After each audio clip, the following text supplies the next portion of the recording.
evening, ladies. Welcome to Growing Together in Grace. I'm Kathy. I'm Ellen. Hey, ladies. Yes, we're so glad you're here with us this evening. We are continuing our podcast series on friendship. And this evening's discussion is titled Threats to Friendship. Before we jump into that, I wanted to do a little brief background of what we're going to be talking about in this episode. So in this world, we will have trouble, which means our relationships, there's going to be times that they struggle and that they're going to be hard because we live in a fallen and broken world. I'm not perfect. Ellen, are you perfect? Nope, I am not perfect. Okay, so we're not perfect people, okay? We're sinners. We're all sinners who need to be saved. And as a result of that, means we're imperfect people. Recognizing that man is sinful will help us set up realistic expectations of friendship. We're going to go into a relationship and a friendship knowing that this person will sin against me at some point in my relationship. They will hurt me. I will hurt them. And at some point, we're going to have to deal with the mess and get through it and push through it and forgive and apologize and confess and forgive, you know? Yeah. So reminding ourselves that nobody is perfect and reminding ourselves the beauty of forgiving and apologizing is going to help us go a long way in friendship. The other thing that we wanted to talk about in relationships in this episode is that there are going to be struggles. Yeah. I mean, Ellen, you've been in relationships with many friends, your spouse, your children, your parents. They've had struggles, I'm sure. Yes. This is not a perfect relationship. Same here. So we want to help you guys understand that relationships and friendships are going to be messy, but they can also be beautiful. Like you can push through the hard and the mess and the pain and the hurt and come out on the other side. Yeah. So that's what we're going to be talking about. The messy parts of friendship. The things that can be a threat to or hurt a friendship. The things that can break up friendships, separate friendships. The things that encourage friends to reconcile and come back together. I know that Ellen has an incredible story with a friend, and I have some stories on how there have been times where friendships have been threatened and we've lost friendships. There's been pain. There's been hard, and how we've pushed through it and how we're still sometimes pushing through it and what God's teaching us through that. So I'm sure you're going to hear some of our testimony. In fact, Ellen, her best friend's going to come on, right? Yes. Kelly. Yes. She agreed to come on. I'm so very excited about that. Super excited about that. So yeah, that's what we're going to talk about, working through the hard times in our friendships and our relationships and talking about the things that can really threaten or cause struggle in relationships with people. But before we jump into that, just real quick, I wanted to hear an update on how Ellen's week has been going. Yeah. A 5-minute discussion.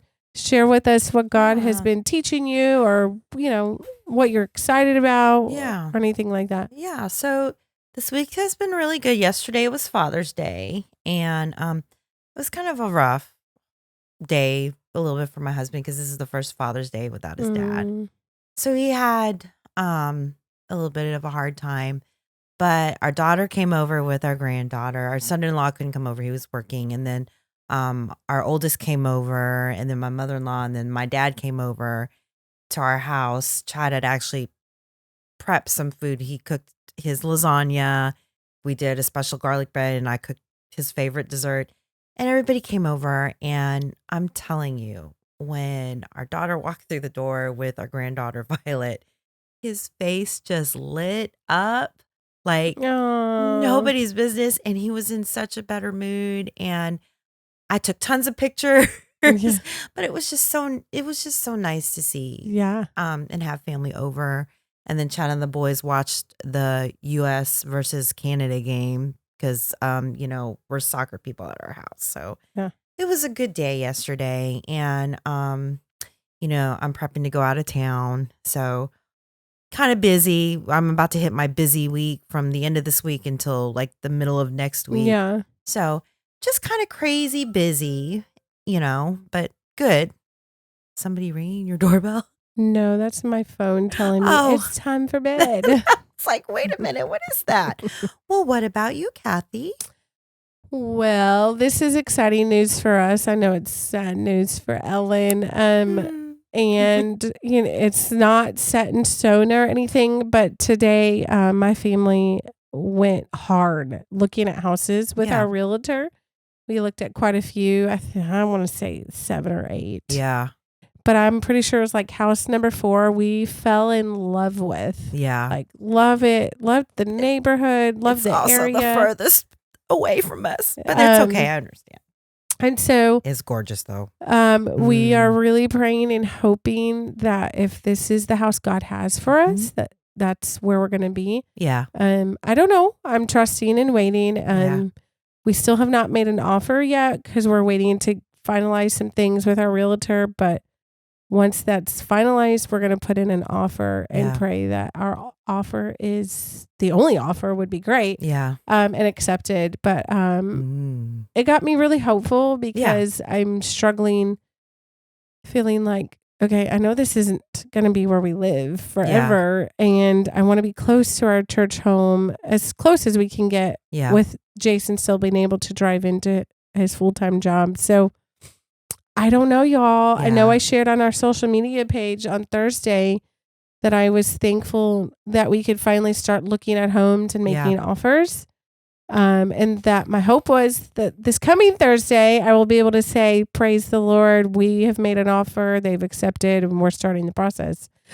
I don't know. We'll see. Yeah, trusting, but definitely very excited. Praying. That's exciting. I mean, it's sad because they're not going to be 4 minutes away from me anymore. But that's okay because I'm really excited for y'all, and I think that'll be a good move for y'all. And you showed pictures of the house, and I was like, oh, okay. How can you not like this house? I mean, it is really nice, and I think that'll be good for y'all. So that's exciting.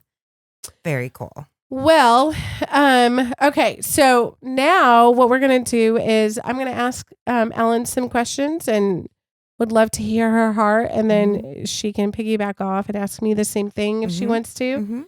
And we're just going to talk about friendship and all the exciting things that come with it. And the hard aspects of it is what we're going to emphasize today. Yeah. And so, Ellen. Yes.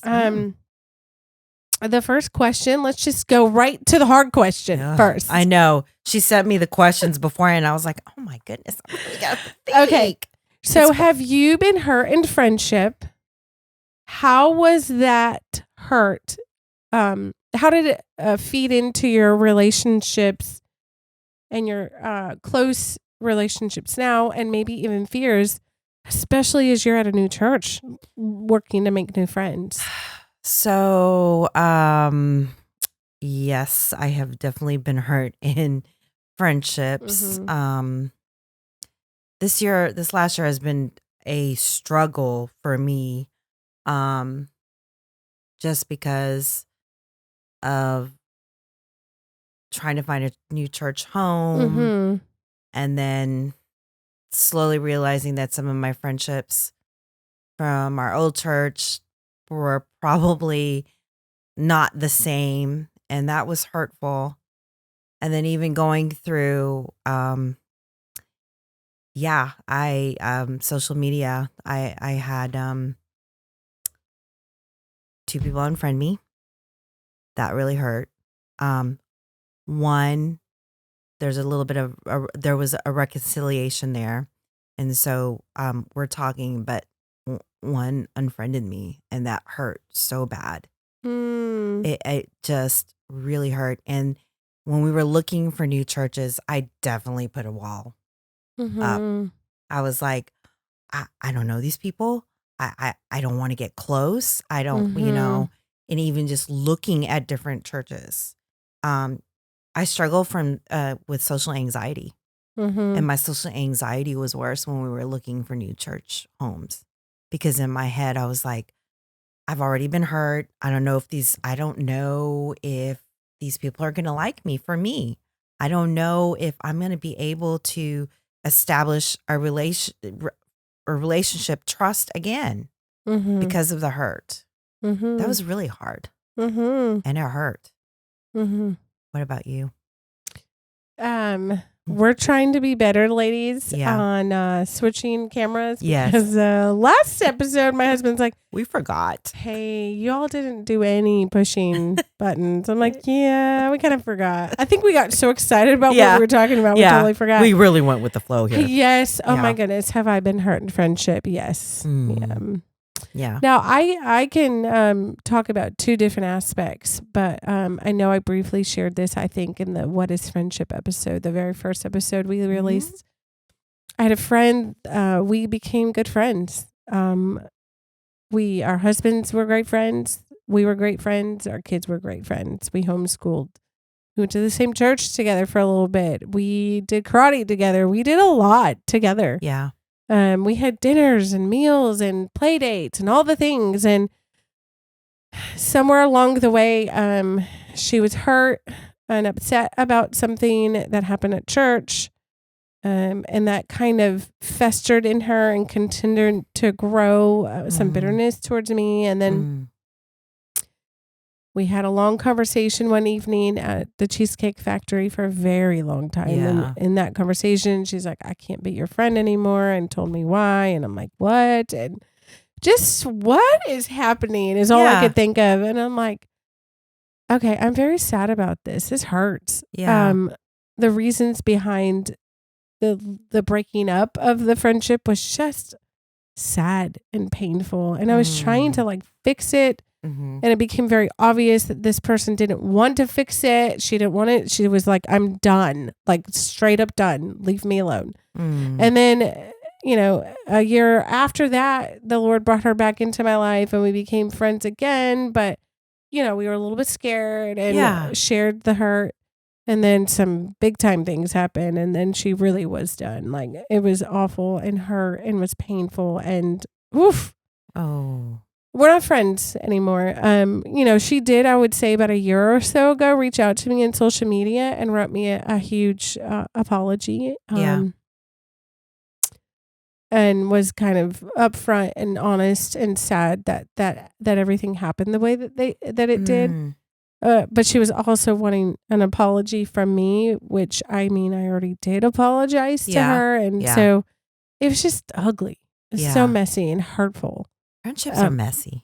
And then, we left our church home too, of 13 years. And I remember the Sunday that my husband was going to meet with our elders. And I remember like that Saturday, I was crying and weeping because I'm like, I know what's going to come out of that meeting, and it's going to be that we need to leave the church. Yeah. And so I cried, and my husband's like, why are you so, what's up? Like, you are really like, what's going on? And I said, the reason why this hurts and is painful is because I am absolutely afraid of the friendships we're going to lose when we do let them know we're leaving the church. Yeah. And he was like, well, tell me who these people are. And so I gave him a list of the people who, in my mind, I thought we were good friends with and close with. Yeah. And he's like, no. They're going to be our friends. They're not going anywhere. Well, there's really only one set of people that are still in our lives. Yeah. Now, I'm trying to be gracious in this aspect, but this is a caveat, and then I'll share some thoughts on this. Yeah. It is natural that when you leave a church home and you join with a new church, that those friendships are going to change some. Yeah. Like, I'm not going to see them every Sunday anymore. I'm not going to see them weekly at the care groups. That's, of course, our friendship's going to change. Yeah. But these friendships don't exist anymore. Like, they just don't. Yeah. Now, my husband, I think you were saying your husband did this with you, pushed back some with me and said, like, well, have you reached out to them? I have, actually. I have even shared with one friend in particular how this is so hard and hurts. And it's really hard for me. And I'm sorry if I'm weird when we see one another, but this is hard. And, hearing from some, it's not how I thought it would end. And it's been hurtful and painful. And it's hard. I'm working through my own struggles and learning to forgive and fighting against bitterness. And I know that I've not been perfect. I know that there are times where I'm like, I'm just going to call them. And Jason's like, no, these people need space. I'm like, why is it, I have all these questions. Yeah. It's like, no, we're going to give them space. Yeah. But it's not been easy. I have to piggyback on that because I have to say you and I, probably you more than me, but I was going through my own hurts with leaving our church as well. It has been such a godsend that we were our husbands, and then you and I were able to walk through this together. A lot of times when you go through friendship, I guess we can call them breakups or whatever, or threats of friendship, you're going through it alone. But it has been such a godsend to be going through this difficult journey with you guys because there were some tough times, extremely tough. Well, sorry, I just switched to you and I was going to start talking. Yeah. Guys, we're struggling. Sorry. I would say, it's interesting. I would definitely say it's been a comfort to be able to walk alongside you and with you and knowing like we can carry one another. One aspect in this too is that we have some dear friends that still attend our old church who are, walking with us through the pain and caring for us and comforting for us and grieving with us. And there are also families who have also left our old church for similar reasons, who experience some of the same pain and hurt and grief, who have been able to offer wisdom and comfort as well. It's just crazy to me. It's just crazy. It's like God's like, here's this family who went through something very similar. They can come alongside you and comfort you. Not only that, it's just been comforting to know that we're not alone. Yes. But also to know that God is with us in it. And one of the ways he's showing that is through the church, through people like you and even our new church. Yeah. I think one of the parts of the question I asked you, which I haven't answered, was how has this hurt fed your fear of close relationships? And I will say that for me, I noticed at our new church, I was very slow at first. Like I was sitting at the back of the sanctuary. I remember you telling me that. I wasn't going around meeting and greeting people. I was just like, no, we're going to sit. And you're so an extrovert. Yes. But that's slowly changing some. And I think it's because back when my husband interviewed for this position at this church, we laid all the cards out on the table. Yeah. We were like, look, this is you need to understand. This is where we're coming from. This is the gist. Yeah. This is what you get. Yeah. And they were like, hey, come on board. And so some of the healing process for me has been knowing that we have leadership at our church that understands and cares and is walking with us through it. Yes. So yes, that is the same thing for me as well, is that I'm already an introvert.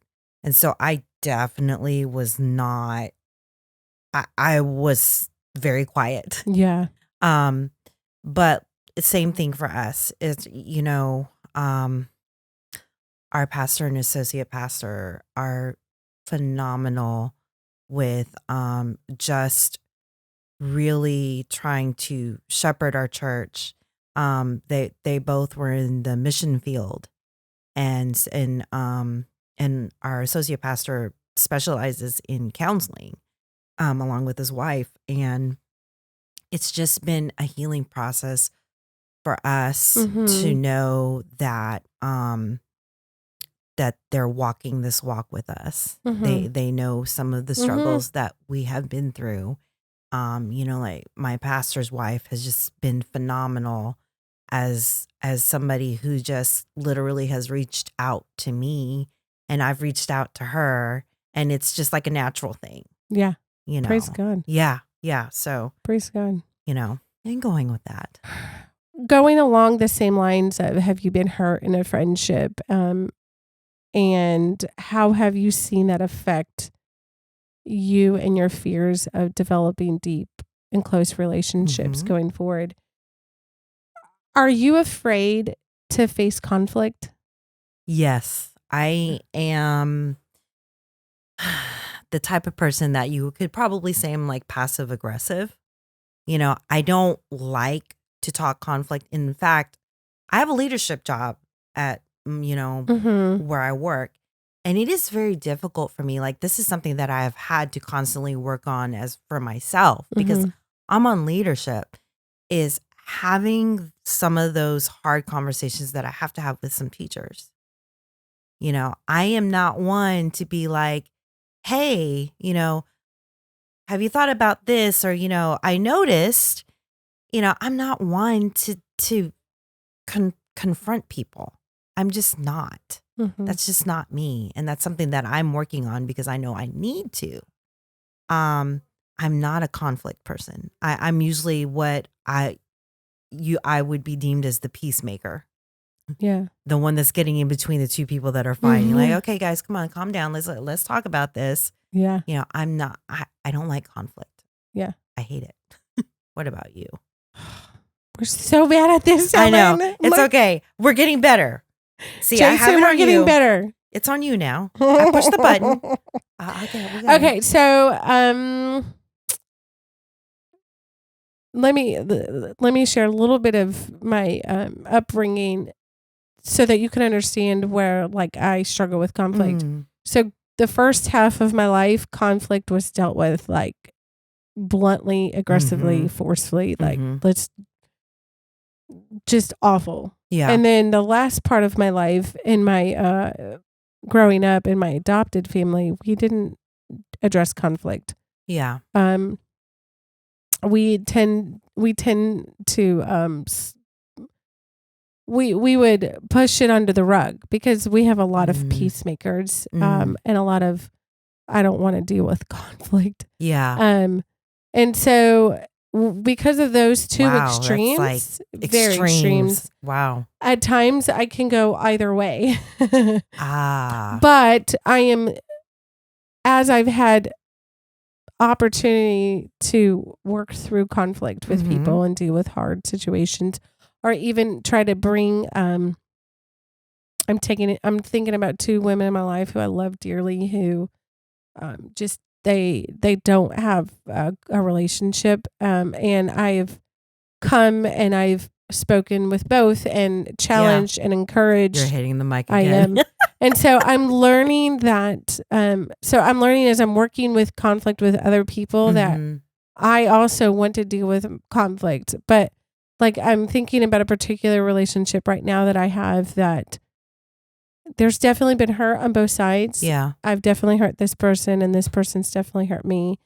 And I know this person's not going to come to me to fix the mess. Yeah. And so I think, and I'm praying about it, I think I'm going to be the one that has to initiate that. But I also know that this person needs space and time. Yeah. And which is hard for me because I'm like, let's fix this. Yeah. Which did not used to be the case. In fact, when my husband and I first got married, I would be like, I don't want to talk. Leave me alone. I'm going to my room. I'm going to bed, going to sleep. Right. Yeah. He's like, we're dealing with this now. Like let's address the conflict and talk about it and work through it now. My husband. Yeah. And I'm like, no. And he's like, yes. And so being married to him for 16 years, I'm now to the point it's like, we've got to deal with the conflict. If you don't deal with the conflict, it's going to wreak havoc, not only on your life, but the other person's life. And then it's just going to permeate and it's not going to be fun. So I would like to say now I tend to address conflict. But I also am a lot more cautious and prayerful because I know not everybody can deal with conflict. Yeah. It's hard for them. Yeah. So, that's a tough question. Now, I already kind of answered question 3 for myself, but let me just ask you, is there someone in your life right now that you think you need to pursue reconciliation with?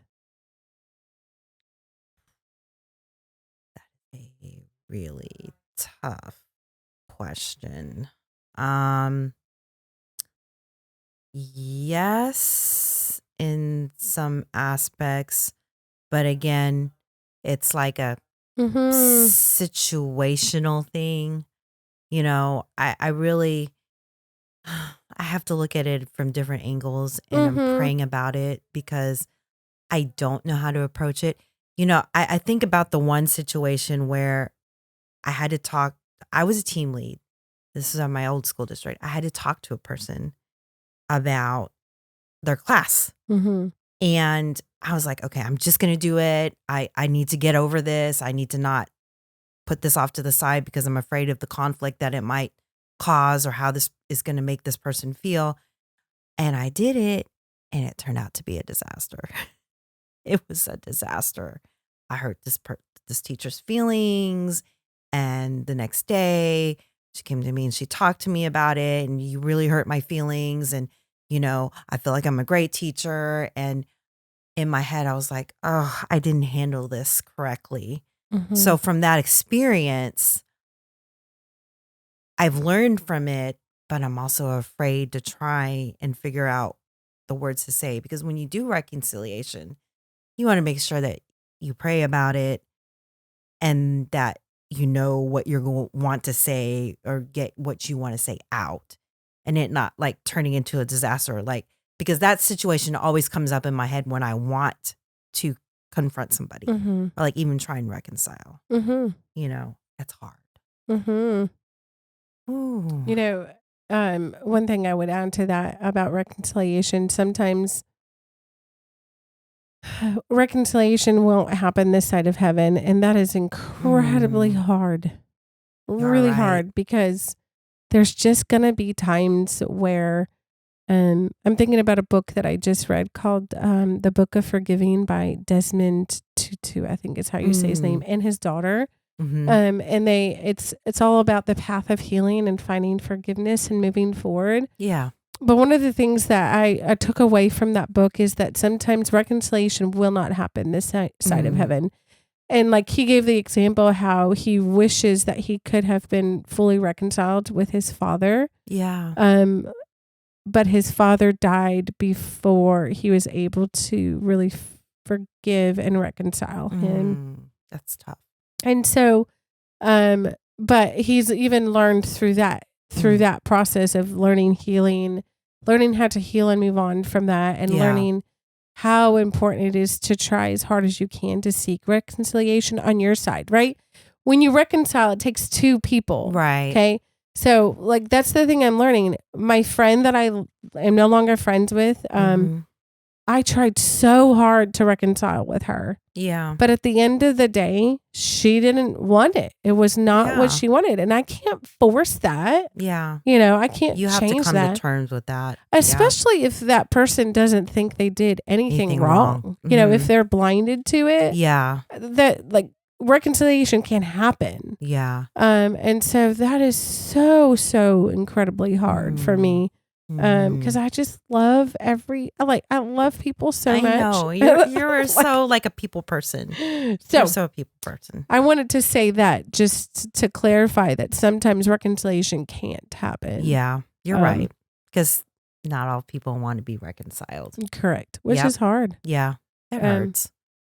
Anyway, I really loved this question. So if I didn't say this already, a lot of my questions we're getting from the book that we're reading called Messy, Beautiful Friendship by Christine Hoover. It's a great book. It is a great book. It's a good book to do a Bible study on, or like a group study. Like a group type of study. I love yes. it. It's good. It's very convicting and teachable and encouraging. I definitely was convicted reading the chapters I read this week. Ooh. You were telling me that. Mm-hmm. So my next question, Ellen, I heard you say some of this when you were thinking about making new friendships at the new church. Mm-hmm. How can we transform our thoughts from fearful thoughts or man-centered thoughts of where we're struggling thinking, do these people like me? Can I make them like me? Will they accept me? Will they love me? What will they give me? So instead of thinking these sinful, self-centered thoughts, how can we move from that perspective and go to a biblical perspective where we're thinking to ourselves, how can I serve this person? How can I bless this person? What can I learn from this person? Yeah. What can this person teach me? So I think I love that the part of getting off being self-centered on yourself, because I really had to think about myself when when we finally joined a church, and then I was trying to like kind of fit in and like start trying to talk to some of the ladies at my church. I realized that I was thinking of, what if they don't like me? What if it was always me, me, me? And I really had to get out of that and just be like, you know what? It is not about me. I need to be able, for me, to be able to move forward and make friendships. I need to be able to be open. And for me as an introvert, that was extremely difficult. And just be able to talk in Sunday school. There was several ladies that were coming up to me every time we came and visited, and then when we even joined the church, that they were talking to me. You know, I was starting to be more open with them and just, I'm doing great, you know, and have more conversations with the ladies. I got invited to a baby shower for one of the ladies in my Sunday school class who I didn't really know, but like the lady that invited me, she's so sweet. I love her. She was like, you know, this is a great way to meet the ladies of our church. You know, I'm just throwing that there for you. You know, if you don't feel comfortable with it, I completely understand. And with that moment, I remember talking to Chad going, oh, I don't know if I want to go. I went back and forth. I even got into the church parking lot and I was like, I can't go in. I don't want to get out of the car. I was having an anxiety attack. Chad goes, you're fine. You're going to go in and you're going to have a good time. I went in and I had such a wonderful time. I got to know some of the ladies. That's awesome.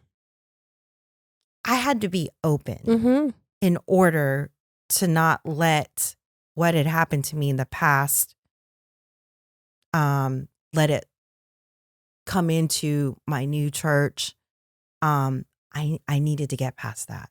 It was just me saying, what can I do? And you know what? I have gotten, like, I text my pastor's wife. I joined the women's team and I actually picked her card up for a prayer request. And so I texted her and I said, you're on my prayer list. And just like within like, from that point, we would text each other. There were days where I was struggling and I just would get a text from my pastor's wife. That's awesome. And just be like, hey, sweet friend, I'm thinking about you. I'm prayed for you today. I needed that. But then I also would go back and made it a point to go back.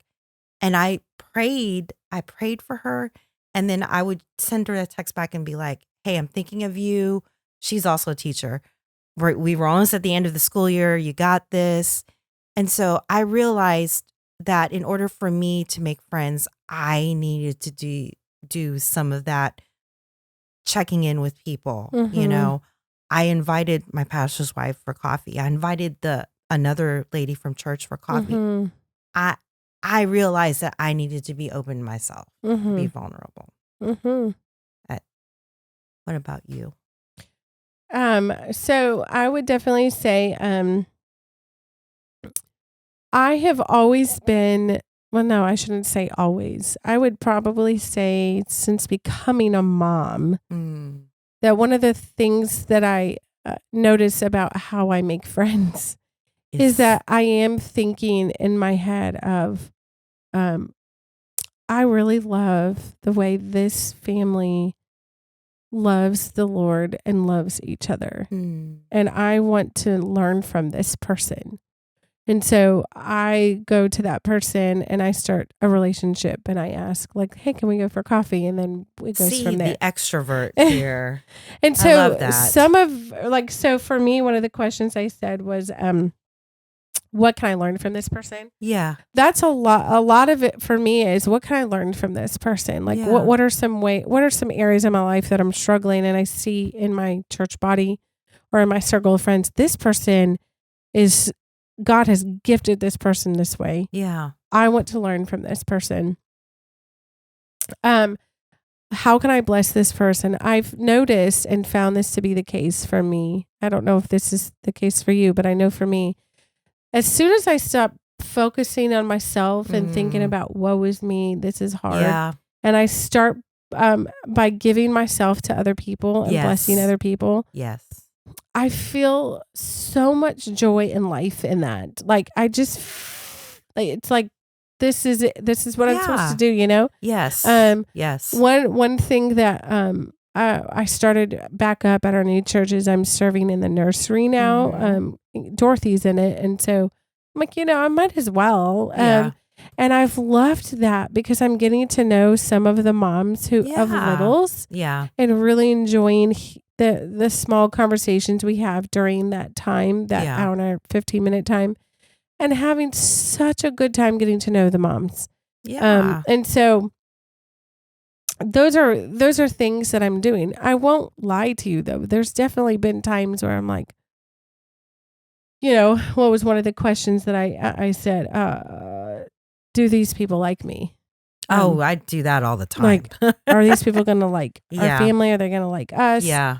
Are they going to be like, oh, there's the music director's wife. I don't know about, like all the self-centered thinking about me things. Yeah. And that's when the Lord hits me upside the head. It's like, it's not about you, Kathy. It's not about you. It's about me. Yeah. It's about how I'm going to use you to further my kingdom and make disciples. So I definitely would say as soon as you make that switch in friendship and relationships where you stop thinking about you, what's in it for you, but instead you're like, how can I be a blessing? Yeah. How can I serve? What can I learn from this person? Yeah.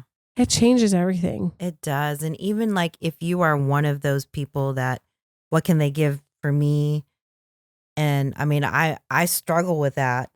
Sometimes people are going to get tired of doing things for you if you don't do it in return for them. Because that's a pretty exhausting friendship. But anyways, yes. All right. Well, since we're kind of talking about this idea, anyway, Ellen, would you say it's hard for you to initiate with other women? Are you a sitter? I think that's what she says in the book. Sitter. Are you a sitter or a seeker? Do you go get them or do you let them come to you? I am definitely a sitter. Okay. I am not, I cannot, it is very difficult for me to come up to somebody and say, hi, I'm Ellen Bishop. What's your name? I'm not like that. Although you've met my husband. My husband is very much an extrovert. Yes. Being married to him for, it'll be 29 years in 2 weeks. I have learned a lot from my husband. Yeah. I have learned that, and I've even talked to him about this. I'm like, how do you go up to people and just be like, hi, my name is Chad Bishop. What's your name? He just starts conversations and just starts asking questions. And I'm standing there going, hi. Because he can just have this conversation and I can't.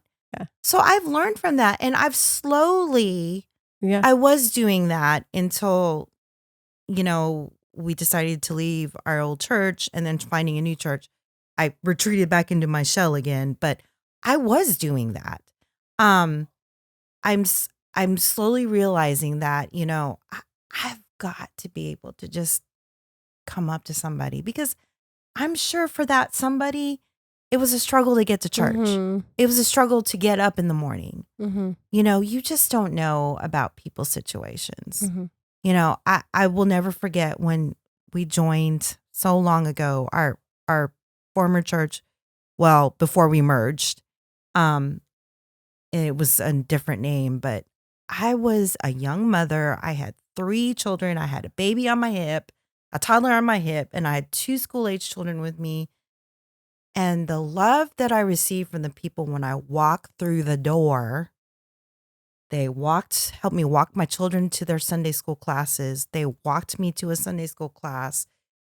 They had somebody walk me into the sanctuary. The pastor's wife came up to me.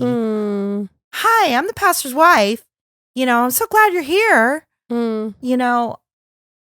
I've learned so much. I'm not there yet, but I'm slowly trying to be an initiator. I'm trying. I have to work at it because of my personality type. But what about you, Kathy? Well, I know what she's going to say. I'm a seeker. Yes, you are a seeker. In fact, I am so much a seeker that I've actually been known to do this.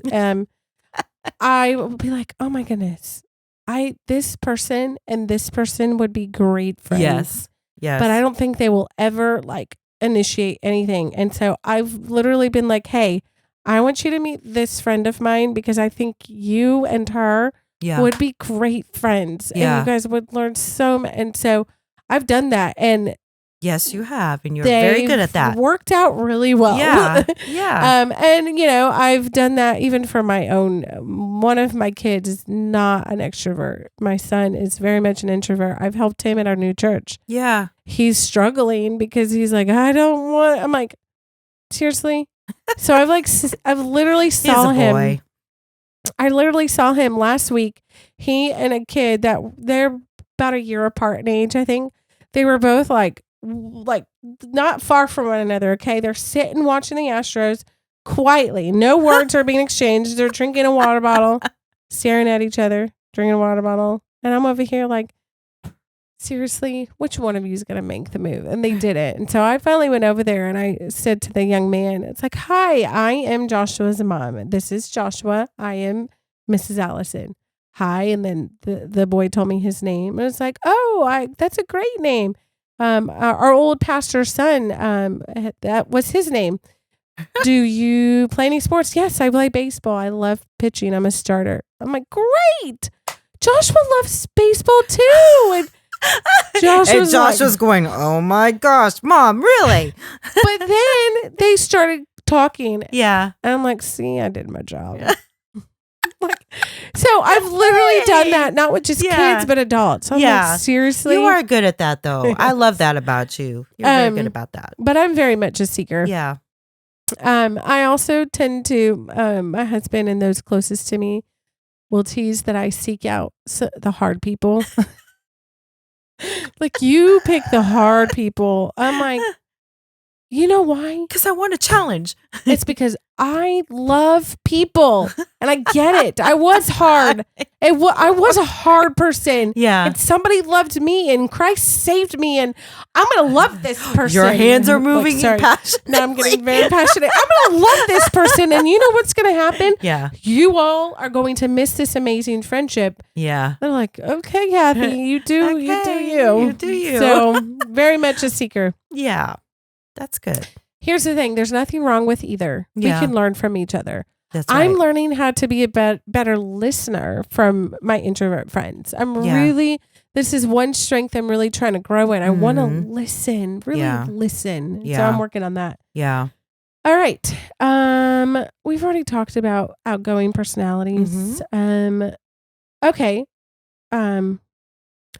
Why do you think, you may not think this, why would an unwillingness to be vulnerable and open and honest in a friendship, why do you think that could hinder a friendship? Ooh, being vulnerable is so hard. I Mm-hmm. mean, it's because being vulnerable means that you have to be completely honest with that person, Mm-hmm. um, whether or not it's good or bad. Mm-hmm. Um, I think people are afraid to be vulnerable because we live in a society. I was thinking about that question. We live in a society that we don't want to offend anybody. We don't want to offend, and we Yeah. want everyone to think our life is perfect. Yeah, Yeah. or like we we uh we don't want to cause trouble. Mm-hmm. And so I think that's very hard. It definitely hinders a friendship because how can you get into being in a deeper friendship with someone if you're not willing to be vulnerable? Mm-hmm. Because just having surface conversations with someone, yeah, you may be their friend, but it's not going to be on a deep level, Mm-hmm. you know? You are not going to be able to talk to your struggles about your struggles to Mm-hmm. somebody if you're not vulnerable. If you're not willing to be vulnerable, Mm-hmm. if you always have a wall, how can you be vulnerable with someone? Mm-hmm. It's like, in a marriage, if you're not being vulnerable in your marriage, how's your marriage going to be? Yeah. What about you? That's a tough question, though. I would say I would agree with what you're saying. Like, if you're not vulnerable, like, people can sense the wall. People can tell, Mm, like, you're withholding, you're holding back. yeah. Now there is some wisdom, and I'll talk about in that in a second on there is wisdom on how vulnerable you should Should be be. with people. Mm-hmm. Um, but I will say this. There was a time in our lives at our old church where we had a care group. My husband and another man friend Mm-hmm. hosted it together and led it together. And I remember thinking in those couple of years in that care group, it was beautiful. Like Yeah. there was like raw, authentic Mm, crying, weeping. I am struggling. This is hard. yeah. And that really bonded the closeness of Mm, that care group. So like a deep, deep, deep bond. yeah. Yeah. Um and so I do think that when you are vulnerable, when people it's because it's almost like you've let down the facade or the guard. Like, Yeah. wow, this person is sharing with me something really hard, Mm, which is telling me that this person is real and honest, yeah. um, and isn't pretending. Mm-hmm. I will never forget this. This was a few years ago when, I used to host, when I was part of the women's ministry team at our old church. I used to do I called them Coffee and Jesus. Yeah. I wasn't very clever. Um, but I will never forget one particular one. I, um, I had a friend share her testimony, and then I did a devotion on, casting all your cares and worries on the Lord. And so I did a Mm, brief devotion on that. And then I shared a testimony on how I was really struggling being a mom at that mm, particular time. Like, I was fighting some man-centered thoughts. I was just, oh, this is hard. yeah. And Ellen, I kid you not, as soon as I opened up about that and shared that, Mm, there were probably somewhere between 13, 15 women there. As soon as I shared my heart and opened that up, every single mom started sharing the same, like, wow. yeah, you said it. I can finally say it. It's tough. This is a Yeah. tough season. There were people crying, there were people praying, and I kept thinking to myself, wow, when did we become such a private people where we're Yeah. afraid to share the hard? Yeah. But just think if you didn't share that, Mm-hmm. how many women were struggling there? If you did not feel led to Yeah. share your story, Yeah. there would have been women in there that would have just kept that private Mm-hmm. pain and private struggle in them. Mm-hmm. But it took you sharing for everybody else to open up.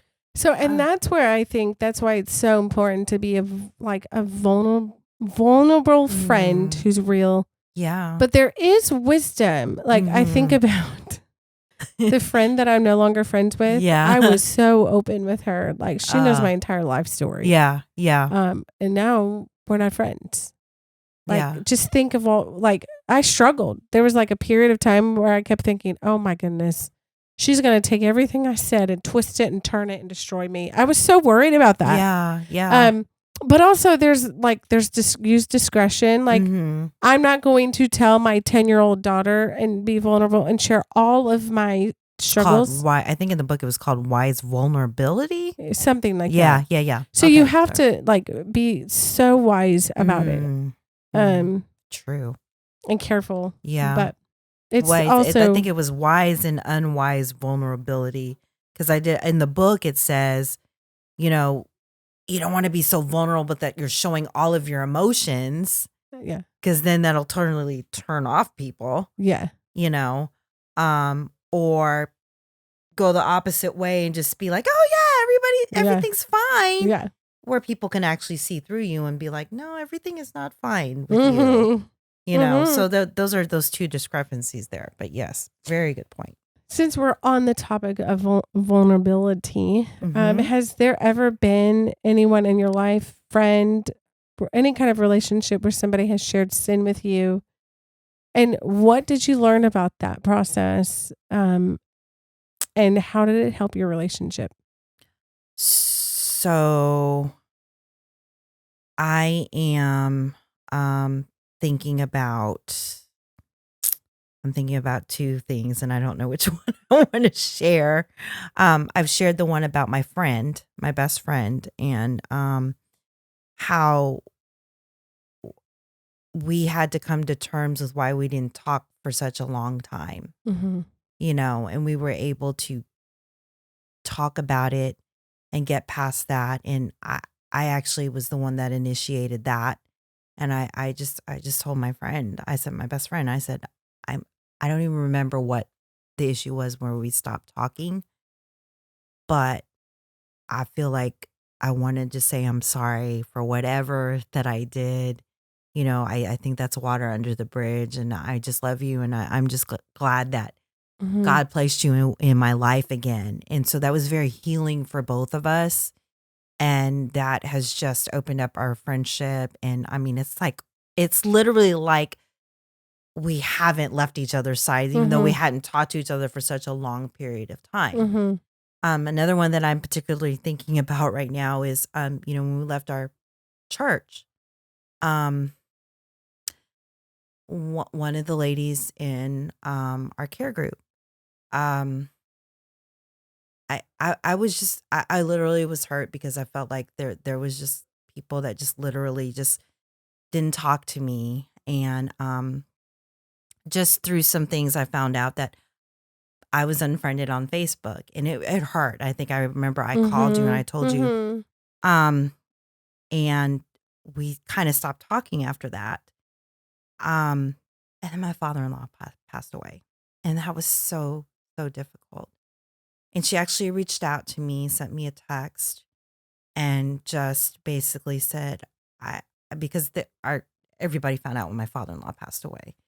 And she just said, I'm really sorry, just for the way I've acted, please forgive me. And I remember getting that text and just crying and like, of course, and then we actually met for coffee. And then she was the one that initiated it, and started saying, how, how hurt she was that, that we had left. And, and I just listened because I knew it was really hard for her to get that out.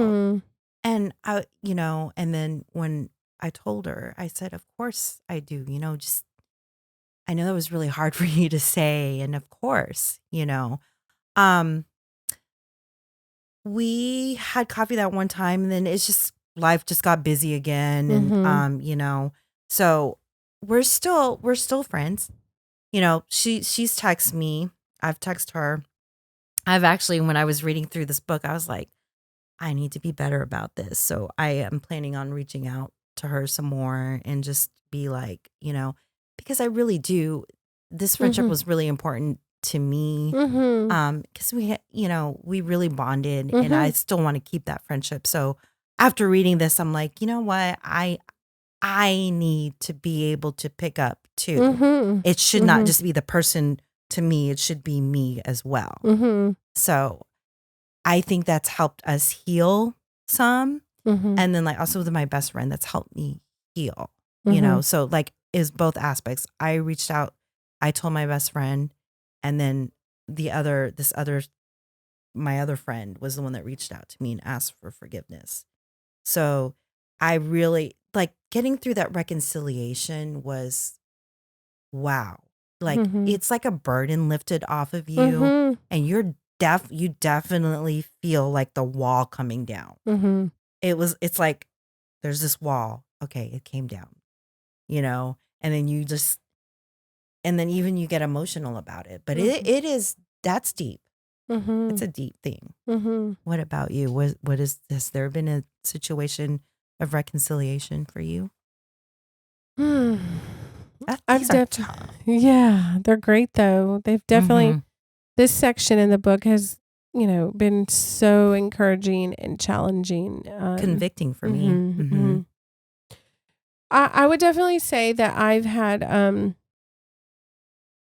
it's been both for me. Like I've had people come to me and tell me, hey, this hurt. You hurt me. Absolutely. And I just wanted you to know that. And then I, by God's grace, responded and listened well and was able to ask them to forgive me. I've also had to go to somebody. I've also gone myself and said, I'm sorry that I did not include you in this and that it hurt you. I've also been somebody who I have found that like being able to share sin, like even just this week, I told you and I shared with my two other good friends that I was struggling with some bitterness towards our old church, and then also somewhat towards another relationship in my life. And I was sad. It really broke me. I hate bitterness. Like I hate it to my core. Like, and I'm like, I don't want this. I do not want to be bitter. I want to get past this, but y'all need to know this is where I'm at, and I need you guys to pray for me. And it is so freeing to like, I think I read this somewhere that when you shine the light on your sin, it can't hide anymore. The darkness won't encompass it. It's like, okay, now that I've told you all, like, you guys are going to hound me like, hey, how you doing? You bitter? You struggling? So it's so freeing when we can come to a person, confess our sin either towards them or confess the sin we're struggling with.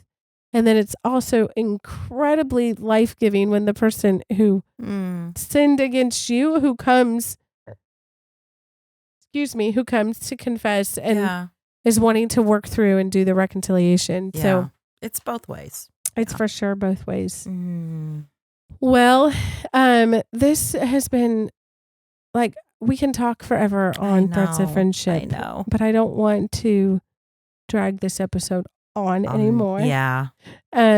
But wow, what a great episode. Like, and I was telling Kathy, and I know I mentioned it, the last couple of chapters in this section really convicted me. And made me realize, again, like you were saying about bitterness, I was starting to have some bitterness. And I realized that I need to let go of some of that bitterness because it's not healthy for me. It's not healthy for my walk with God. And it's not healthy when trying to build new friendships. Correct.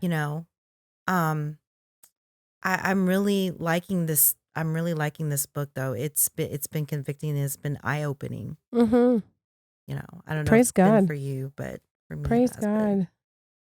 Well, I love I love talking about friendship. Yeah. It's just something that's been, special. It's a challenging thing, but it's also a wonderful thing. It is messy and beautiful. Yes. As Christine Hoover would say. Yes. So yeah. Thanks for sharing your heart, man. Yeah. Thanks for letting us know how God has worked through you and the hard parts of friendship. Yeah. Again, it's being vulnerable, and especially when you're sharing it with your audience. Yeah. It's talking about those parts, but also hopefully we're helping some ladies get through some difficult times, friendships. I would definitely agree. Yes. Especially with the questions that we talk about. I think it's good. I love some of these questions, I'm like, I've never thought about that before. Yeah, this is interesting. Like, what? Anyway. I had to go back and read some again. Well, it's been fun, Ellen. Yeah. I think it is time to say goodbye to our friends. Yes. What do you think? Yes. And I think the next time we come, we're still going to be talking about friendships. We are. We're going to be talking about, next episode is going to be titled Deepening Friendships. Mm-hmm. And then I don't know. And then we have at least three friends coming on. Yeah. Three are guest excited. Speakers. Very excited. Hopefully this will be better than our daughters. We can get the mics out and hopefully that'll work. We'll work on it. We'll do better. Yes. We'll do better. Yes. Anyway, thank you all for being with us this evening. I'm Kathy. I'm Ellen. And you guys have a good evening. Okay, we'll talk to y'all later. Bye. Bye.